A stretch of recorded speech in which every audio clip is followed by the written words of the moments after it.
Muy buenas tardes a todos y todas nuestros apreciados maestros y maestras que nos siguen.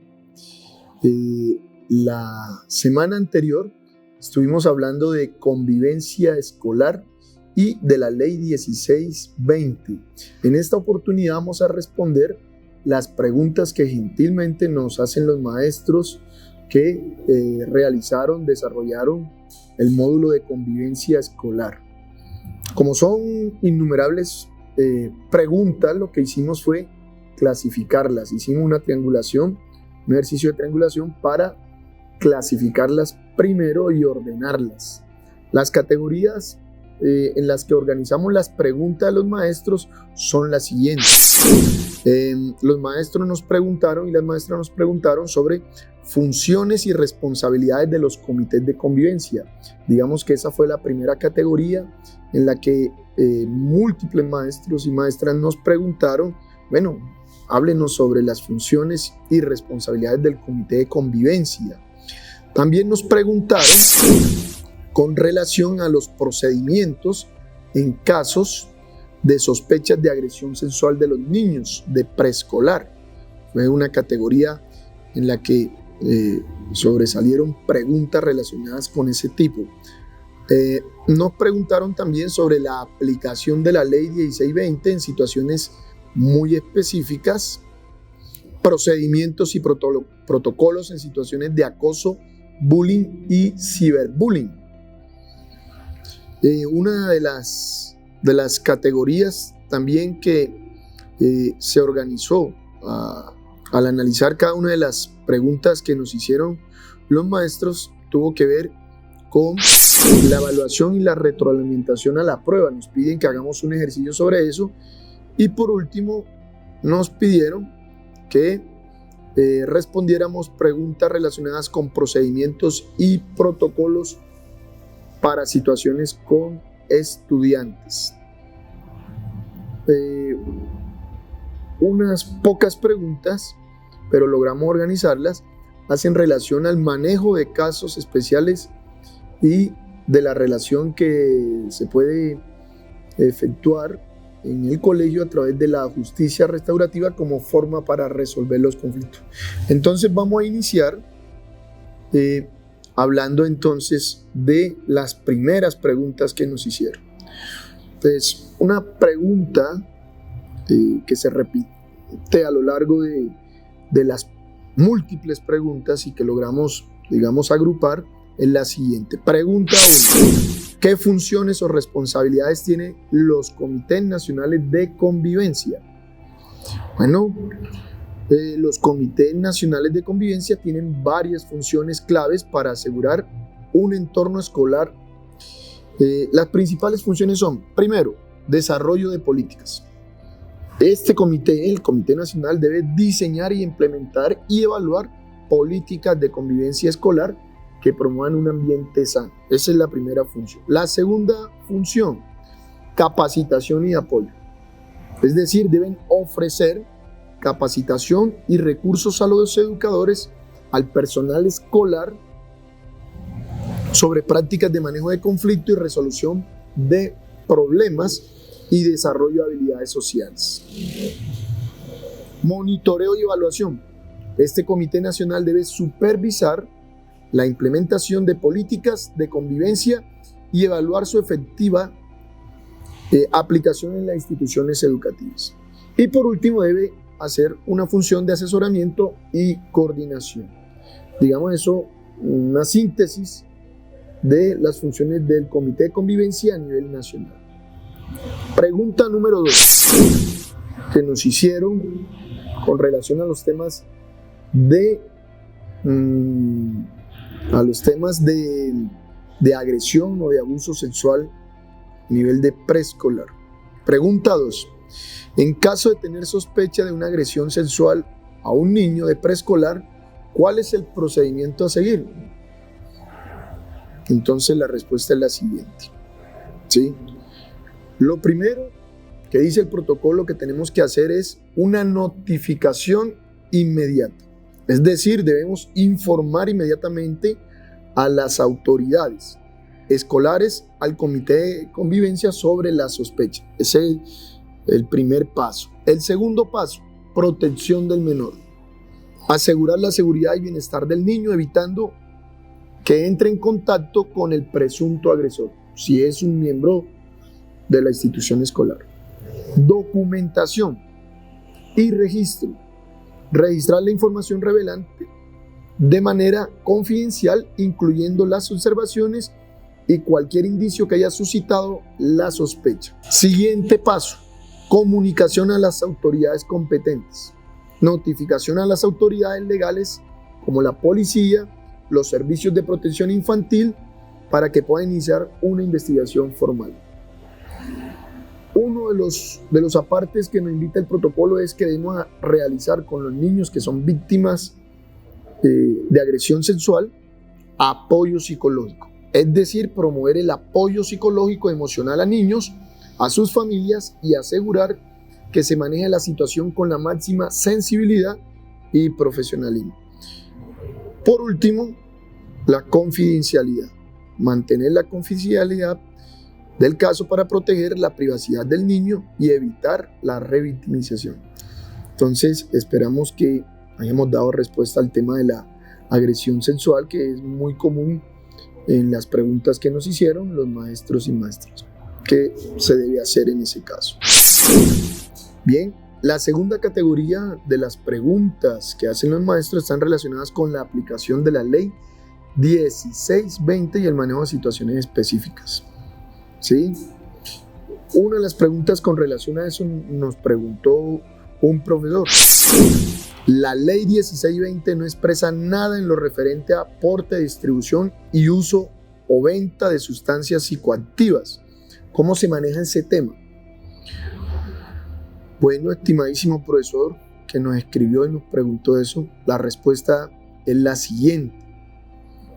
Aunque la ley 1620 no habla de penalizar o castigar, ¿sí?, las situaciones que tengan que ver con la venta de sustancias psicoactivas al interior de un colegio, lo que sí es claro es que la ley de infancia y adolescencia sí. Es decir, la ley de infancia y adolescencia sí habla, y en múltiples partes de las normas colombianas es claro que esto es un delito. Como es un delito, ¿sí?, inmediatamente el colegio debe activar el protocolo que hace referencia a las faltas tipo 3, porque recordemos que las faltas tipo 3 son las relacionadas con delitos a la libertad, ¿sí?, a los derechos sexuales y reproductivos, pero también a las infracciones y a las contravenciones que están tipificadas en la ley de infancia y adolescencia. Bien, entonces todo lo que tenga que ver con delitos, aunque lo cometan los menores, es considerado una falta 3, y obviamente se debe activar el protocolo, ¿sí?, que hace referencia a las faltas tipo 3. Hay un error que cometimos los que editamos el test, y es que una de las respuestas ahí se trastocó. La mayoría de los maestros, la mayoría que escribió, nos pregunta lo siguiente. En la pregunta 8 habla de un estudiante acosado por orientación sexual en la escuela. ¿Por qué la respuesta es informar a los padres y pedirles su intervención? ¿Sí? Es decir, vamos a leer la pregunta. La pregunta 8 dice textualmente así. Esta fue uno de los reclamos que más hicieron los maestros y maestras. Un estudiante informa que ha sido objeto de burlas y acoso debido a su orientación sexual en la escuela. Según la ley 1620, ¿cuál es tu primera acción? A. Escuchar la queja y decirle al estudiante que hable con sus padres sobre su orientación sexual. B. Informar a los padres del estudiante afectado y pedirles que intervengan. C. Amonestar al estudiante por no informar antes sobre la situación, debido a que es deber de él denunciar el acoso, de hablar con el estudiante afectado para ofrecer apoyo emocional y tomar medidas disciplinarias si es necesario. ¿Cuál es la respuesta y por qué? Bueno, entonces la respuesta correcta a la pregunta es de hablar con el estudiante afectado para ofrecer apoyo emocional y tomar medidas disciplinarias si es necesario. Ahí hubo entonces, se trastocó la respuesta y se colocó, digamos, la que no era, pero realmente la respuesta es la D, la que la mayoría de ustedes marcaron. Vamos a explicar la razón por qué es. Según la ley 1620, que establece el Sistema Nacional de Convivencia Escolar, en Colombia, en casos de acoso escolar, especialmente relacionados con la orientación sexual, la prioridad es proteger y apoyar al estudiante afectado. Esto implica ofrecerle un espacio seguro para que pueda hablar sobre su experiencia, brindarle apoyo emocional y garantizar su bienestar. En ese sentido, esas son las razones, según la ley 1620, por qué la respuesta es la D. Y ofrecemos entonces disculpa a los maestros porque realmente esa fue la respuesta. La mayoría acertó, pero el formulario pues daba otra opción. Bien. ¿Cómo proceder en casos de estudiantes que se autolesionen o intenten suicidarse? Nos preguntan. Bueno, eso, ¿qué deberíamos hacer ahí los maestros? Bueno, según la ley 1620 tenemos que seguir igual el protocolo. Entonces, lo primero, intervención inmediata, cuando los niños tienen ideación suicida. Primero, entonces, intervención inmediata, realizar un proceso de identificación, es decir, detectar las señales de autolesión o intento de suicidio. Lo segundo, entonces, hacer la remisión a orientación con el propósito que hagan una evaluación psicológica. El tercero, notificación a los padres inmediatamente. El cuarto, generar un plan de acción con ese niño, haciendo un proceso de intervención con el fin de darle apoyo psicológico. Y por último, reportarlo dentro del sistema como una de las situaciones. También nos preguntaron sobre cuáles son los procedimientos y protocolos para las situaciones con estudiantes. Nos preguntan, en caso de situaciones tipo 1, 2 y 3, nos pregunta un profesor, una profesora, ¿siempre se debe primero escuchar al estudiante y luego proceder? Bueno, la respuesta es, según la ley 1620, siempre se debe escuchar al estudiante antes de proceder con cualquier acción en todos los tipos de situaciones, ya sean 1, 2 y 3, siempre. Eso con un propósito, y es que el profesor o la profesora debe garantizar un proceso justo, lo que se conoce como el debido proceso. Si no me escucharon, pues ahí me están vulnerando mis derechos. Entonces el primer paso es que nos escuchemos y en este caso pues escuchar tanto a víctimas como víctimas. Nos preguntan con relación a la justicia escolar restaurativa, ¿podrías darnos ejemplos de justicia restaurativa? Bueno, la justicia restaurativa no busca sancionar al victimario. En el colegio tradicionalmente, o en los colegios tradicionalmente, cuando un niño comete una falta, casi siempre en los manuales de convivencia lo que aconsejaban era que esos niños, bueno, fueran, en el caso más extremo, expulsados, ¿sí? O en el caso más sencillo, pues les daban una sanción en el que los niños se iban para su casa. En el caso de la justicia restaurativa, lo que se busca es que la víctima, ¿sí?, tenga la posibilidad de expresar en una mesa donde están varias personas representativas el malestar que le generó el victimario. El victimario escucha atentamente a la víctima y comprende. El ejercicio es que comprenda el malestar generado por él, los daños generados por él, y la sanción que tiene la justicia restaurativa no es que se vaya, es que repare el daño. Entonces voy a colocarte un ejemplo. Un niño, por ejemplo, una cosa muy sencilla, le partió la regla a otro. Dentro de la justicia punitiva escolar, pues a los niños les hacen una observación, ¿sí? Le escriben en el observador lo que sucedió y les dan una sanción. En el caso de la justicia restaurativa, pues la víctima tiene la posibilidad de decir, oiga, esta regla me la compró mi mamá con un esfuerzo, mi papá, usted me la partió, ahora no puedo hacer mis trabajos de estética o de dibujo o de matemática, ¿sí? Y hace el comentario, estoy colocando un ejemplo.